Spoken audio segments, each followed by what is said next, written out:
Before we dive in, hit that subscribe button and turn on notifications, because today we're getting into a delicate but powerful topic that most people get wrong. And at the end, I am sharing a bonus rule that will save you from the most common mistake people make. Stay with me all the way through so you don't miss it.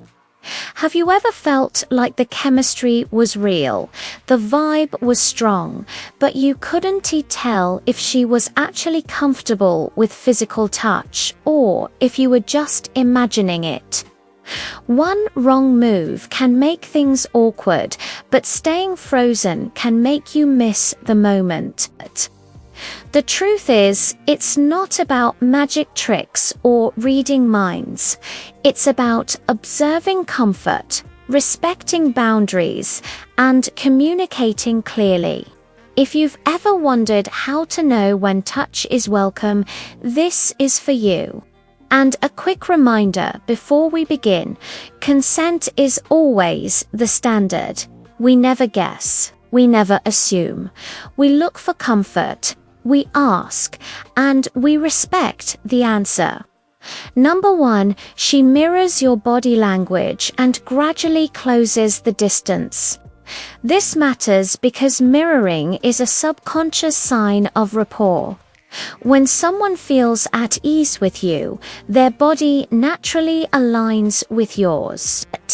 That might look like her sitting at a similar angle, matching your pace when you walk, or taking a step closer when you lean in.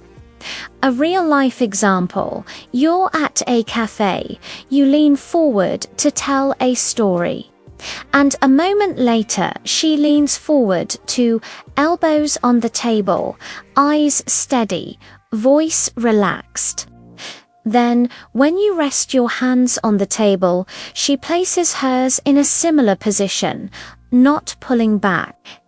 The simple psychology is that mirroring signals felt safety and synchronization.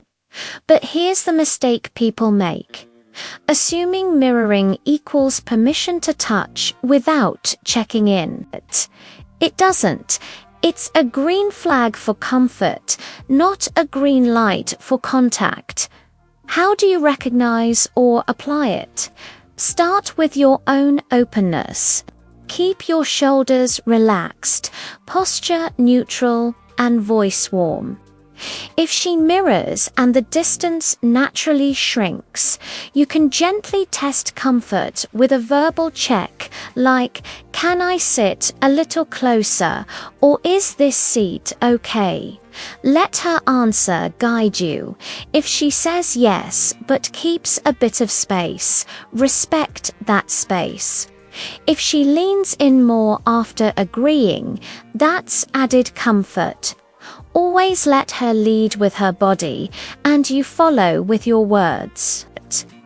Number 2, she initiates light, non-intrusive contact and doesn't withdraw when you lightly reciprocate. This is important because initiation is information.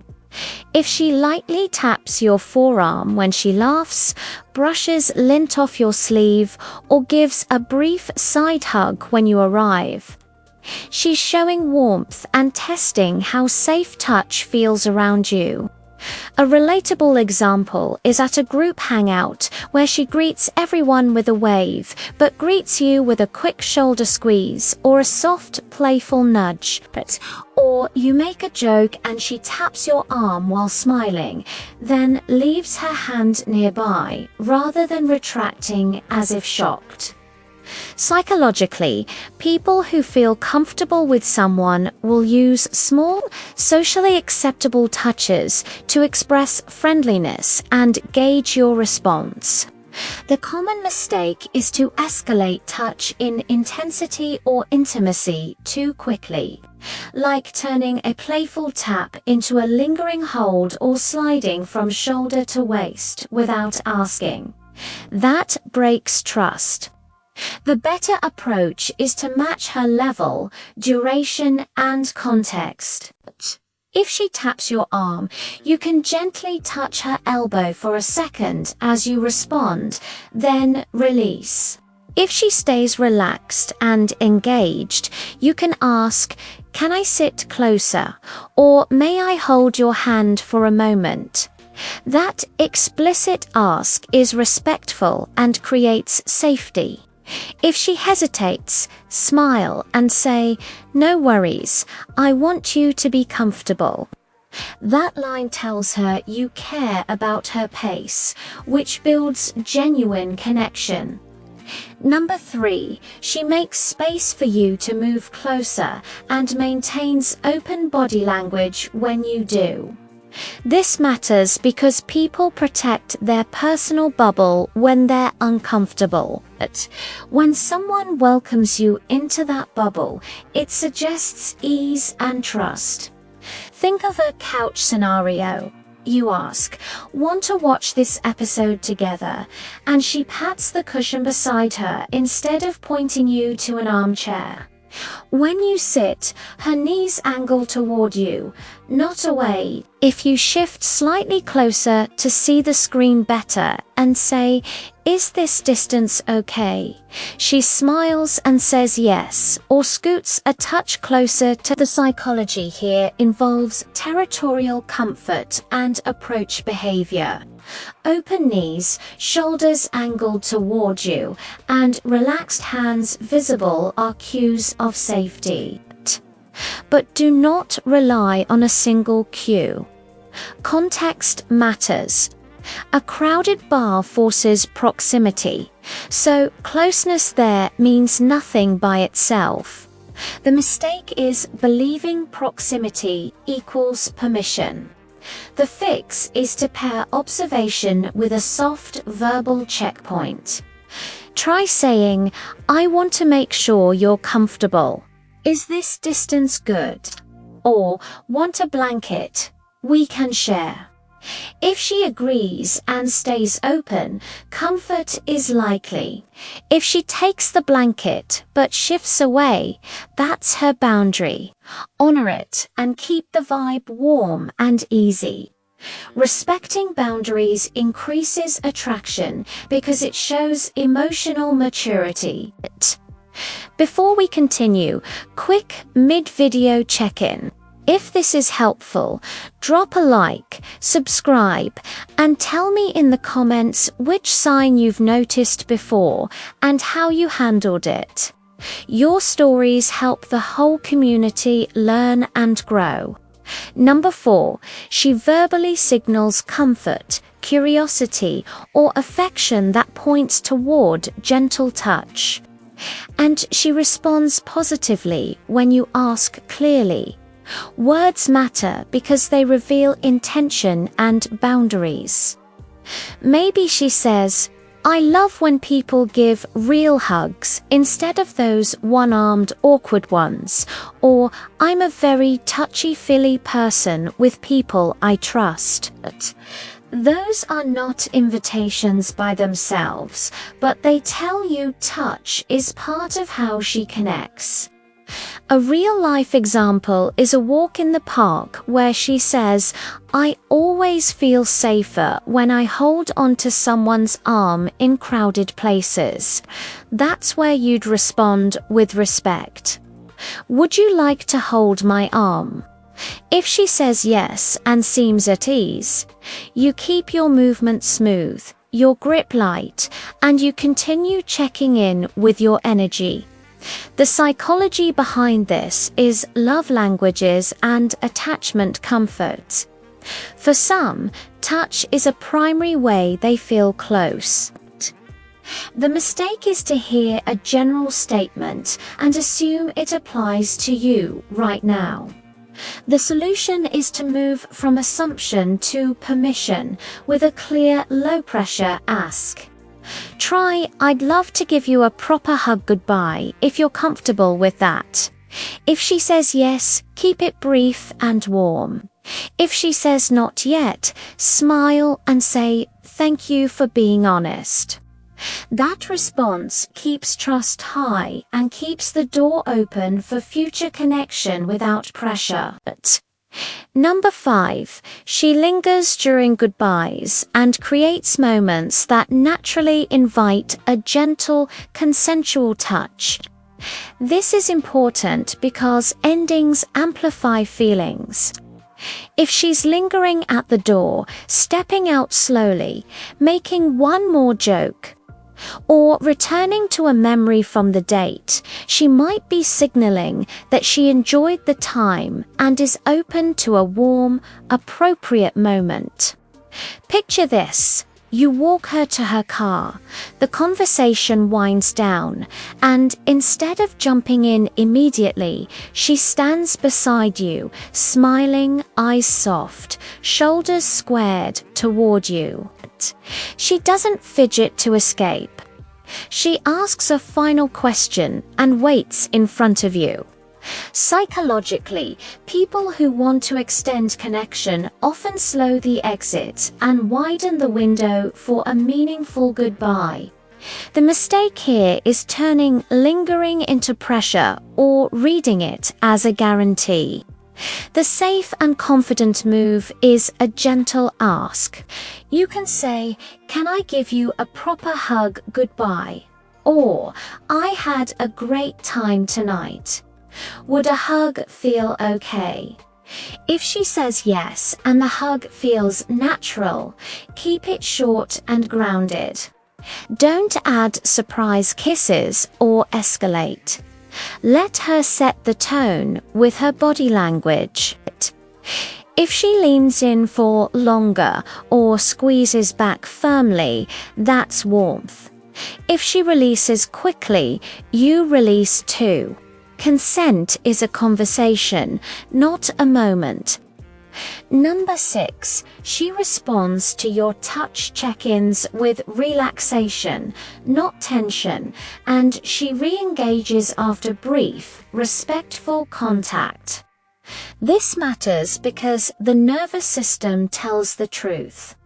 When touch is welcome, shoulders soften, breathing evens out, smiles become easy, and eye contact returns.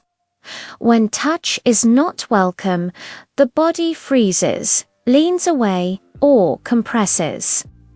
Imagine you ask, "Would you like to hold hands while we cross here?" And she says yes. As you do, her hand relaxes after a few steps, her pace matches yours, and she keeps conversation flowing. That's comfort. Or you give a brief friendly hug and she smiles, stays close, and keeps talking. The psychology is that safety leads to ventral vagal activation, a calm, social state. Tension signals fight, flight, or freeze. The mistake is to ignore tension because you're nervous about awkwardness. The right approach is to honor it. If you sense stiffness, step back slightly and say, "I want you to feel totally comfortable." We don't have to do that. That sentence communicates leadership and care. If she later initiates or asks, you follow her lead. If she doesn't, you keep building connection with conversation, shared experiences, and consistency. Pressure shuts down attraction. Patience nourishes it. Number 7, she explicitly says yes when you ask for small, context-appropriate touch and shows enthusiasm in her tone and timing. This is the simplest and most powerful sign. Clarity beats decoding. You can say, "Can I put my arm around you while we wait?" Or, "Would a hug feel good right now?" Or, "Can I hold your hand?" If she says yes with a bright tone, makes eye contact, and moves closer to make it easier, that's consent and comfort. A real-life example is sitting on a bench on a chilly evening. You say, "Do you want to share the blanket? I can put an arm around you if that feels nice." She smiles, says yes, and leans in. You gently place your arm without pulling or trapping. You keep your body relaxed and stay present. The psychology is straightforward. Explicit consent reduces anxiety and increases trust, which makes touch feel better and more meaningful for both people. The common mistake is thinking asking ruins the mood. In reality, asking is attractive when done with warmth and confidence. The application is clear. Practice a few simple lines that feel natural to you so you don't freeze. Keep your asks small and specific. Accept no with gratitude. Accept yes with gentleness. Let the moment breathe. Number 8, she circles back to positive moments of touch and suggests future scenarios where gentle touch would make sense. This is important because people repeat what they enjoy and anticipate what they want.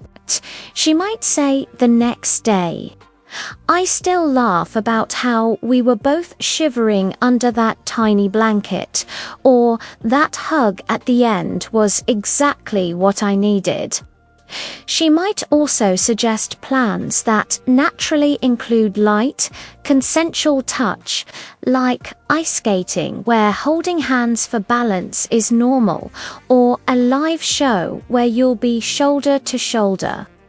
Psychologically, this is reinforcement and future pacing. The brain tags experiences as safe or unsafe. When it tags touch as safe with you, it looks for ways to repeat it.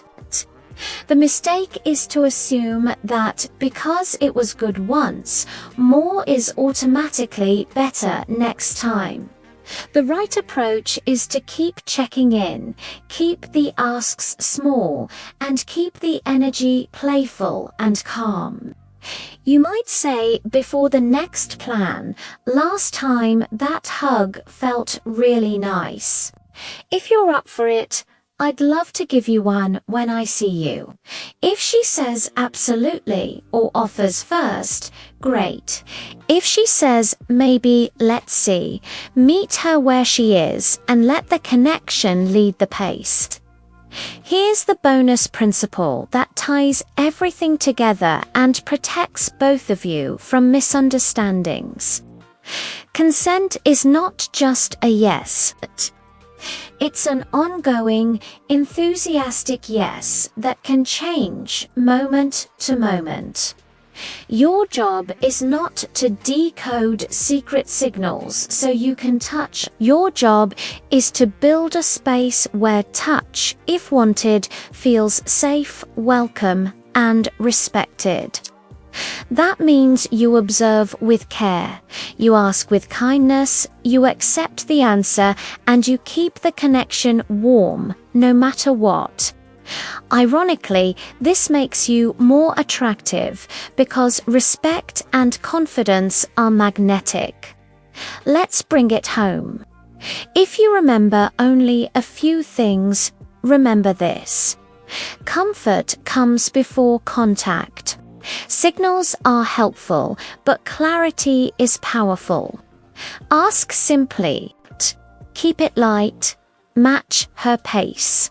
And above all, protect the connection.